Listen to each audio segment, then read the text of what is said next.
আসসালামু আলাইকুম। কলিং বিষয় মালয়েশিয়া, বরাবরের মতো আমি আছি আর হৃদয়। রাত্রের 5টা 39 বাজে, জানি না কতটুকু বুঝতেছেন, তারপরও মানে বলতেছি আর কি আমি। সো অনেকেরই স্বপ্ন যে ভাই, অনেকে আশায় আছে যে আজকের ভিডিওতে আমি যেটা নিয়ে আলোচনা করবো যে তারেক রহমান মালয়েশিয়াতে আসলে কি কলিং ভিসা খুলে দিবে, কী কী নিয়ে তার আলোচনা করা দরকার, আমি যেহেতু মালয়েশিয়াতে আছি। সো এই বিষয়ে একটা কথা কি, মালয়েশিয়ার কলিং ভিসা খোলার কতটুকু সম্ভাবনা, এটা আমি আপনাকে একটা ধারণা দিই। এই বছরের ডিসেম্বরে হয়তো মালয়েশিয়াতে মন্ত্রী নির্বাচন হতে পারে এবং দেখা গেছে আগামী বছরের ফেব্রুয়ারিতে হয়তো নির্বাচন। তো এই ক্ষেত্রে মনে হয় না এত তাড়াতাড়ি কলিং খুলে দিবে। আর দ্বিতীয়ত, যদি খুলেও দেয়, এখানে কিন্তু একটা সমস্যা আছে, সেটা হচ্ছে গিয়ে আপনার ফেস করি আমরা যেটা, সেটা হচ্ছে যে অবৈধ লোকদের সংখ্যা প্রচুরই বেশি। তো তাদেরই কিন্তু একটা ব্যবস্থা করা দরকার। তো আমার ধারণা, আমার অভিজ্ঞতা, আমি যেহেতু মালয়েশিয়াতে দীর্ঘত 3 বছর ধরে আছি,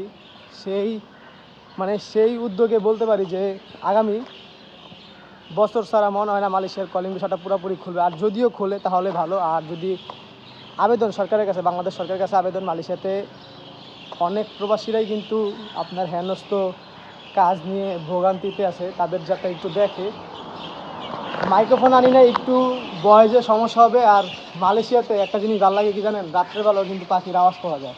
5:30 বাজে, আর এখানে দেখেন এই গাছটার উপরে কিন্তু পাখি। একটু বললাম আর কি, আপনাদেরকে শেয়ার করলাম এই আর কি। নিরাপদ, আমি যেখানে থাকি সিটি এলাকা, এখানে রাত্রে বা দিনে যে কোনো টাইমে আপনি বাইরে আসতে পারেন, কোনো সমস্যা নাই।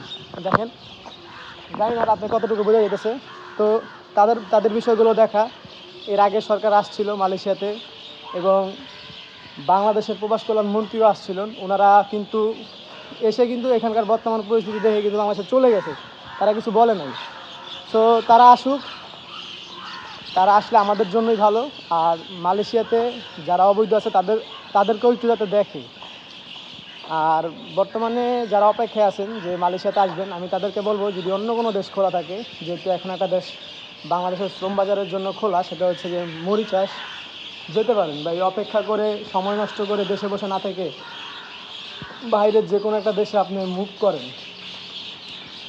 দেশের যা বর্তমান অবস্থা, সেই ক্ষেত্রে আপনার অন্য দেশে যাওয়াটা আমি মনে করি এখন বর্তমানে বেটার। তো বসে না থেকে অন্য দেশে চলে যান যদি খোলা থাকে মালয়েশিয়ার, আশা করে যারা আসছেন। আর যদি অপেক্ষা করতে পারেন তাহলে তো ভালো, আসতে পারেন। মালয়েশিয়া খুব ভালো দেশ, এখানে সুযোগ সুবিধাটা অনেক ভালো।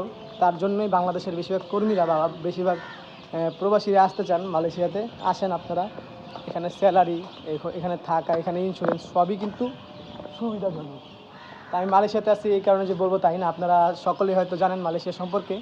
তো মালয়েশিয়াতে যারা যারা আসতে ইচ্ছুক, আর আমার কথার সাথে যদি আপনাদেরও ভাবনা চিন্তা এক থাকে, অবশ্যই কমেন্টে বলবেন। আমি যেটা বলছিলাম 2027 সালে খোলার সম্ভাবনা যদি হয়, আপনারাও কমেন্টে জানাবেন আপনাদের মন্তব্য। আর হ্যাঁ, কোন ধরনের ভিডিও লাগে অবশ্যই কমেন্ট করবেন। আমি খুবই ব্যস্ত মানুষ, আর ব্যস্ততার মাঝে কিন্তু ভিডিও আপলোড দিই, আর কোয়ালিটি খারাপ হতে পারে, একটু দেখবেন।